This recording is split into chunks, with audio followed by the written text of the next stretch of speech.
जय हिंद दोस्तों, आप सभी लोगों का एक और महत्वपूर्ण class study point way to success में बहुत बहुत स्वागत है। दोस्तों, आज हमारी युक्ति पब्लिकेशन की क्लास नंबर 2 है, जिसमें आज सभी लोगों को मैं जो है पुरस्कार संबंधी महत्वपूर्ण जानकारी आज आप लोगों को इस वीडियो के माध्यम से पहुंचाने का प्रयास करूंगा, जो कि किसी भी प्रतियोगी परीक्षा के लिए निश्चित ही रामबाण रहने वाली है।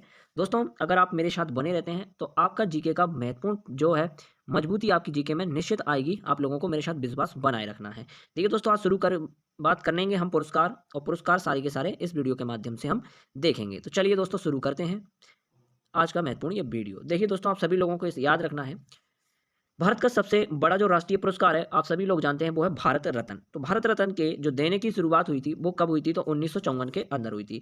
आपको याद रखना है कि भारत रत्न का जो डिजाइन है वो किस पत्ते के वृक्ष की तरह है? तो आपको याद रखना है कि पीपल के पत्ते के वृक्ष की तरह है। सर्वप्रथम किस भारतीय को भारत रत्न से सम्मानित किया गया था? तो आपको याद रखना है कि 3 व्यक्ति थे जिन्हें प्रारंभ में, जिनमें से एक थे चक्रवर्ती राजगोपालाचारी, एक थे आपको याद रखना है कौन थे? सीवी रमन साहब थे, और दूसरे हमारे थे सर्वपल्ली राधाकृष्णन। सर्वपल्ली राधाकृष्णन, यानी कि 3 व्यक्तियों को दिया गया था, जिसमें आपको याद रखना चक्रवर्ती राजगोपालाचारी, सीवी रमन और सर्वपल्ली राधाकृष्णन जी थे। ठीक है, आप सभी को ये चीज को याद रखना है। नेक्स्ट दोस्तों, आपको याद रखना है कि भारत रत्न मेडल किस चित्र पर अंकित है? तो आप सभी को याद रखना है कि सूर्य का जो चित्र है उस पर जो है भारत रत्न अंकित है। मरण उपरांत सर्वप्रथम भारत रत्न से किसे सम्मानित किया गया था? तो आप सभी लोगों को याद रखना है कि लाल बहादुर शास्त्री को 1966 के अंदर जो है भारत रत्न से सम्मानित किया गया था। भारत सम्मानित से प्रथम व्यक्ति कौन थे जिन्हें सम्मानित किया गया था? तो आपको याद रखना है खान अब्दुल गफ्फर खान को जो है भारत रत्न से प्रथम बार जो था विदेशी उसको सम्मानित किया गया था। ठीक है, अब आपको कुछ इंपोर्टेंट भारत रत्न याद रखना है। 1954 के अंदर प्रारंभ में 3 व्यक्ति को राजगोपालाचारी, सर्वपल्ली राधाकृष्णन और मैंने बताया था चंद्रशेखर वेंकटरंगन को दिया गया था। और कुछ इंपोर्टेंट आपको याद रखना है, वो मैं आपको याद करा देता हूं, जिनमें सबसे पहले आपको याद रखना है 1966 के अंदर आपको याद रखना है लाल बहादुर शास्त्री को दिया गया था। 1971 को प्रथम महिला थी इंदिरा गांधी, जिन्हें दिया गया था, आपको याद रखना है। साथ ही आपको याद रखना है 1980 में भी आप याद रखना है। और आपको याद रखना है खान अब्दुल गफ्फर खान को 1987 में दिया गया था। 1990 में बाबा साहब अम्बेडकर को और नेल्सन मंडेला को दिया गया था, जो कि दूसरे विदेशी थे, आपको याद रखना है। ठीक है, और आपको कुछ और इंपॉर्टेंट मैं याद रखाता हूँ, जिसमें आपको सबसे ज़्यादा इंपॉर्टेंट है याद रखना है 1999 के अंदर अमर्त्य सेन को दिया गया था। और साथ ही आपको याद रखना है कि 1998 में एम एस सुब्बुलक्ष्मी को दिया गया था। ठीक है, आपको याद रखना है, जो कि प्रथम गायक थे जिन्हें दिया गया था। 2001 के अंदर लता मंगेशकर को दिया गया था। साथ ही इनके साथ उस्ताद बिस्मिल खां को दिया गया था, जो कि शहनाई से इनका संबंधित है। ठीक है, और 2014 के अंदर सचिन तेंदुलकर को दिया गया था, और इन्हीं के साथ सीएन राव को दिया गया था। आपको याद रखना है सचिन तेंदुलकर जो थे वो सबसे युवा थे जिन्हें भारत रत्न से सम्मानित किया गया था। साथ ही आपको याद रखना है कि 2024 के अंदर आप सभी लोगों को याद रखना है कितने व्यक्तियों को मिला है? तो 2024 के अंदर कितने लोगों को दिया गया है? तो 5 लोगों को दिया गया है। ठीक है, जिनमें आप सभी को नाम याद रखना है। सबसे पहला जो नाम है आपको करना है, वो मेरे साथ याद करेंगे। सबसे पहला जो नाम है आपको याद रखना है स्वामीनाथन। किसको? स्वामीनाथन को दिया गया है। और दूसरा जो नाम है आपको याद रखना है नरसिम्हा राव। किसको दिया गया है? नरसिम्हा राव को दिया गया है। और आपको याद रखना है लाल कृष्ण आडवाणी जी को भी दिया गया है। ठीक है, आपको याद रखना है लाल कृष्ण आडवाणी को दिया गया है। साथ ही आपको याद रखना है कर्पूरी ठाकुर को भी दिया गया है। साथ ही आपको याद रखना है चौधरी चरण सिंह। कौन सा? चौधरी चरण सिंह। तो आपको ये 5 नाम याद रखना है, जो कि करंट के लिए इंपॉर्टेंट है। पहला है स्वामीनाथन, जिन्हें हरित क्रांति का जनक कहते थे। दूसरा है नरसिम्हा राव। तीसरा है आडवाणी, लाल कृष्ण आडवाणी। चौथा नाम है कर्पूरी ठाकुर, और 5वां जो नाम है वो है चौधरी चरण सिंह। तो आप लोगों को ये इंपॉर्टेंट जानकारी याद रखना है। नेक्स्ट है पद्म पुरस्कार संबंधी जानकारी देखेंगे। पद्म पुरस्कार देश के उन्नत नागरिक पुरस्कार है। यह 3 श्रेणियों में है, जो कि इस प्रकार है। यह भारत का दूसरा सम्मान है। आपको याद रखना है कि पद्म विभूषण जो है, जो भारत का दूसरा सबसे बड़ा सम्मान है। तीसरा आपको याद रखना है पद्म विभूषण है, और चौथा आपको याद रखना है पद्मश्री है। सबसे बड़ा जो है आपको याद रखना है भारत का प्रमुख जो है भारत रत्न है। फिर आपको याद रखना है पद्म विभूषण है, फिर पद्म भूषण है, और फिर पद्मश्री है। ठीक है, आपको याद रखना है। फिर नेक्स्ट याद रखना है वीरता संबंधी पुरस्कार। तो वीरता संबंधी पुरस्कार में आप सभी को याद रखना है भारतीय सेना के तीनों अंगों को, वीर और साहसी सैनिकों को यह पुरस्कार जो है प्रदान किया जाता है। आपको याद रखना है परम वीर चक्र वीरता के लिए दिए जाने वाला सर्वोच्च पुरस्कार है। तो आपको याद रखना है कौन सा? परम वीर चक्र। ठीक है, फिर है महावीर चक्र। यह दूसरा सबसे बड़ा चक्र है, मैं सम्मान है। कौन सा? महावीर चक्र। आपको याद रखना है वीर चक्र, यह तीसरा सबसे बड़ा सम्मान है। तो आपको याद रखना है पीएम वीर। इसकी ट्रिक याद रखना, पीएम वीर। भैया पीएम जी कैसे हमारे वीर हैं? कैसे हैं पीएम जी हमारे वीर हैं? तो पीएम से क्या हो जाता है ट्रिक के लिए? तो आपको याद रखना परमवीर चक्र, एम से महावीर चक्र, और तीसरे नंबर पर आपको याद रखना कि वीर चक्र जो है इनका क्रम है। सबसे बड़ा परमवीर चक्र, दूसरा है महावीर चक्र, और तीसरा है वीर चक्र। ठीक है, आपको याद रखना है। चौथा आपको याद रखना है अशोक चक्र, ठीक है, अशोक चक्र ये थल सेना, जल, नभ, साहस, पराक्रम के आत्म बलिदान के अत्यंत ही सराहनीय कार्य के लिए दिया जाता है। पहला परमवीर चक्र किसको दिया गया था? तो आपको याद रखना है कि पहला जो परमवीर चक्र दिया गया था वो मेजर सोमनाथ शर्मा को दिया गया था। तो पहला परमवीर चक्र किसको दिया गया था?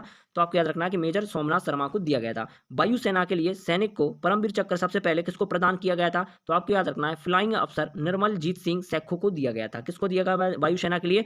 तो आपको याद रखना है फ्लाइंग अफसर निर्मलजीत सिंह सैखो को दिया गया था, ठीक है। अब आपको याद रखना है फिल्म पुरस्कार, क्या याद रखना है? फिल्म पुरस्कार, ठीक है। फिल्म के क्षेत्र में दिए जाने वाला सबसे बड़ा जो पुरस्कार है वो कौन सा है? आपको याद रखना है कि दादा साहब फाल्के पुरस्कार है, जिसकी स्थापना 1969 में होती है और पहली बार जो आपको याद रखना है वो किसको दिया गया था? तो देविका रानी मौर्य जी को दिया गया था। तो आपको याद रखना है कि फिल्म जगत का सबसे बड़ा पुरस्कार दादा साहब फाल्के पुरस्कार है, जिसकी 1969 में स्थापना होती है और जो पहली बार मिला था वो देविका रानी को दिया गया था। आपको याद रखना है पहली बार जो मिला, आपको याद रखना है देविका रानी को मिला है। और आपको करंट की दृष्टि से जो आपको 2024 का कौन बताएगा, ये देखते हैं कमेंट बॉक्स में। 2024 का जो है आप लोग बताएंगे, ठीक है, कमेंट बॉक्स में, ठीक है। अब हम बात करेंगे दादा साहब फाल्के पुरस्कार के साथ राष्ट्रीय फिल्म फेस्टिवल की बात करेंगे। तो राष्ट्रीय फिल्म की देखो, राष्ट्रीय फिल्म पुरस्कार कब से दिया जाता है? तो ये 1954 से दिया जाता है। तो राष्ट्रीय फिल्म पुरस्कार की स्थापना 1954 में होती है। राष्ट्रीय फिल्म पुरस्कार किसके द्वारा दिया जाता है? तो आपको याद रखना है सूचना एवं प्रसारण मंत्रालय भारत सरकार के द्वारा दिया जाता है। नेक्स्ट है फिल्म फेयर पुरस्कार की स्थापना किस वर्ष हुई? तो आपको याद रखना है कि फिल्म फेयर जो है की स्थापना 1952 में होती है। तो राष्ट्रीय फिल्म पुरस्कार की स्थापना कब? 1954 में। राष्ट्रीय फिल्म पुरस्कार किसके द्वारा दिया जाता है? तो सूचना एवं प्रसारण मंत्रालय भारत सरकार द्वारा। और फिल्म फेयर पुरस्कार की स्थापना जो है वो 1952 के अंदर होती है। नेक्स्ट बात करेंगे, आपको याद रखना है खेल पुरस्कार, ठीक है, कुछ इंपॉर्टेंट खेल पुरस्कार आपको याद रखना है। तो अर्जुन पुरस्कार किस क्षेत्र में दिया जाता है? तो आप सभी को याद रखना है कि अर्जुन पुरस्कार जो है खेल का सबसे उत्कृष्ट जो है पुरस्कार है। इसके जो देने की शुभारंभ है वो 1961 में होती है। साथ ही आपको याद रखना है द्रोणाचार्य पुरस्कार। द्रोणाचार्य जो पुरस्कार है वो खेल प्रशिक्षण को दिया जाता है, यानी कि कोच को दिया जाता है, जो खिलाड़ियों को कोच कराते हैं उनको कोच को दिया जाता है। जिसके देने की जो शुरुआत है वो कब होती है? 1985 के अंदर होती है। राजीव गांधी खेल रत्न पुरस्कार, इसकी स्थापना 1992 में होती है। साथ ही आपको याद रखना है इसका जो नया नाम कर दिया है वो ध्यानचंद्र खेल रत्न पुरस्कार कर दिया है, ठीक है, आपको याद रखना है। अब आपको कुछ मैं अन्य याद कराता हूँ, वो देखिएगा। ज्ञानपीठ पुरस्कार की बात करेंगे तो आप सभी को याद रखना है कि ज्ञानपीठ पुरस्कार 1965 से दिया जाता है। साथ ही आपको याद रखना है कि देश की मान्यता प्राप्त किसी भी भाषा में उत्कृष्ट योगदान के लिए दिया जाता है। साहित्य अकादमी पुरस्कार 1955 में दिया जाता है, जो कि भारतीय संविधान की 8वीं अनुसूचित में वर्णित 22 भाषाओं में दिया जाता है, आपको याद रखना है। बात करेंगे सरस्वती सम्मान की, तो सरस्वती सम्मान 1991 में दिया जाता है और आपको वही बात, ठीक है, 8वीं अनुसूची की भाषाओं में दिया जाता है। भारत भारती सम्मान आपको याद रखना है, भारत भारती सम्मान 1986 में दिया जाता है, जो साहित्य सर्जन में दिया जाता है, यानी साहित्य के लिए दिया जाता है। शांति स्वरूप भटनागर पुरस्कार आपको याद रखना है 1957 से दिया जाता है, जो विज्ञान एवं प्रौद्योगिकी के क्षेत्र में दिया जाता है, यानी कि इनके क्षेत्र भी बहुत इंपॉर्टेंट है जो आपको याद रखना है। साथ ही आपको याद रखना है बोरलोक पुरस्कार, जो कि 1973 में दिया जाता है और कृषि का सबसे विशेष पुरस्कार यही है।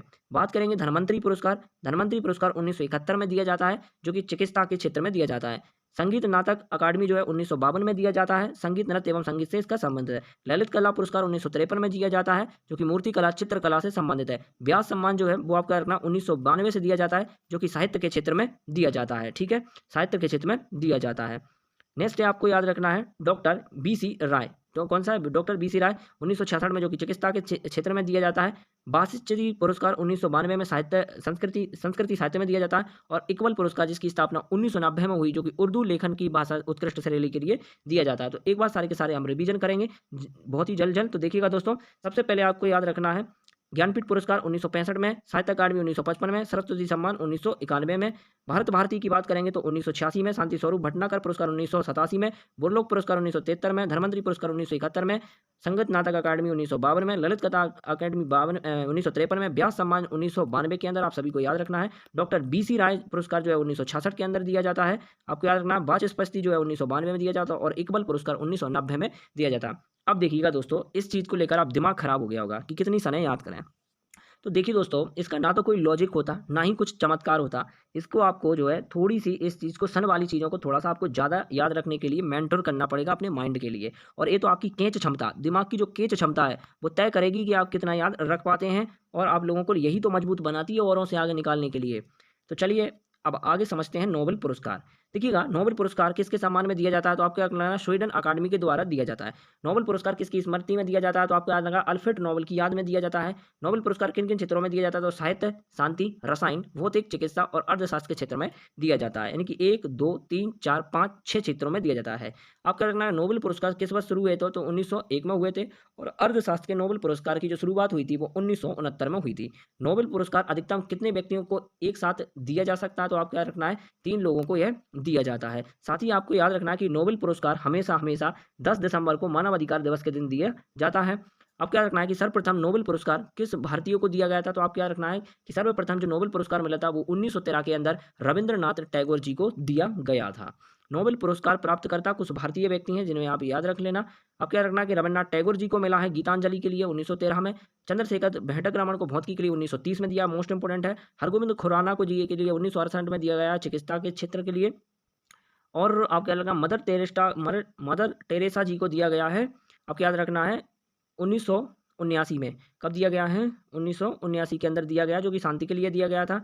सुब्रमण्यम चंद्रशेखर को भौतिकी के लिए 1983 में, अमर्त्य सेन को पहली बार जो मिला था 1998 में मिला था, भेटक रमन रामकृष्णन को रसायन शास्त्र के लिए 2009 में और कैलाश सत्यार्थी का शांति के लिए 2014 में दिया गया था। आपको याद रखना है कि इनका संबंध मध्य प्रदेश से बचपन बचाओ आंदोलन से इनका संबंध है। नेक्स्ट देखिएगा सारे के सारे। हाँ, तो नेक्स्ट देखेंगे। अब नेक्स्ट देखिएगा सबसे अधिक नोबेल पुरस्कार प्राप्त करने वाला कौन सा देश है, तो वो है अमेरिका। नोबेल पुरस्कार सबसे अधिक किस व्यक्ति को मिला है, तो डॉक्टर पॉलिंग को मिला है। सबसे अधिक नोबेल पुरस्कार प्राप्त करने वाली महिला कौन है, मैडम क्यूरी हैं। नोबेल पुरस्कार किस तिथि को दिए जाते हैं, तो आप सभी को याद रखना है 10 दिसंबर को दिए जाते हैं। नेक्स्ट दोस्तों ऑस्कर पुरस्कार। ऑस्कर पुरस्कार किस क्षेत्र में दिया जाता है, तो आप सभी को याद रखना है कि जो ऑस्कर पुरस्कार है वो फिल्म के क्षेत्र में दिया जाता है, जिसकी शुरुआत 1929 में हुई थी। आप सभी को याद रखना, मोस्ट इंपोर्टेंट है, मोस्ट इंपोर्टेंट। किस भारतीय को लाइफ टाइम अचीवमेंट पुरस्कार से सम्मानित किया गया है, तो आप सभी को याद रखना, बहुत ही इंपॉर्टेंट है ये चीज। तो आपको याद रखना है लाइफ टाइम अचीवमेंट पुरस्कार जो है पहली बार सत्यजीत रे को मिला था। किसको मिला था, सत्यजीत रे को मिला था। प्रथम भारतीय जिन्हें ऑस्कर पुरस्कार मिला है, तो आपको याद रखना है सुश्री भानु अथैया, जो कि गांधी फिल्म के लिए इनको दिया गया था। रेमन मैग्सेसे पुरस्कार किसकी स्मृति में दिया जाता है, तो वही बात अभी बताया था, फिलीपींस के राष्ट्रपति रेमन मैग्सेसे की याद में दिया जाता है। रेमन मैग्सेसे पुरस्कार की स्थापना कब होती है, तो 1957 के अंदर होती है। किस पुरस्कार को एशिया का नोबेल पुरस्कार कहते हैं, मोस्ट इंपोर्टेंट है, किस पुरस्कार को एशिया का नोबेल पुरस्कार कहते हैं, तो आपको याद रखना है कि रेमन मैग्सेसे पुरस्कार को एशिया का नोबेल पुरस्कार कहते हैं। ठीक है, अब देखते हैं कुछ अंतर्राष्ट्रीय पुरस्कार। ठीक है, कुछ अंतर्राष्ट्रीय पुरस्कार देखते हैं, बस इसके बाद अब कुछ भी नहीं है। अंतर्राष्ट्रीय पुरस्कार में आपको इतना ज़्यादा सन याद रखने की जरूरत नहीं है, लेकिन उनका क्षेत्र जो है आपको मोस्ट इंपोर्टेंट से याद रखने की जरूरत है। सन भी जरूरी है, लेकिन आपको थोड़ा सा मैं सारी चीज़ बताऊंगा, तो आपको बने रहना है हमारे साथ, डरना किसी को नहीं है।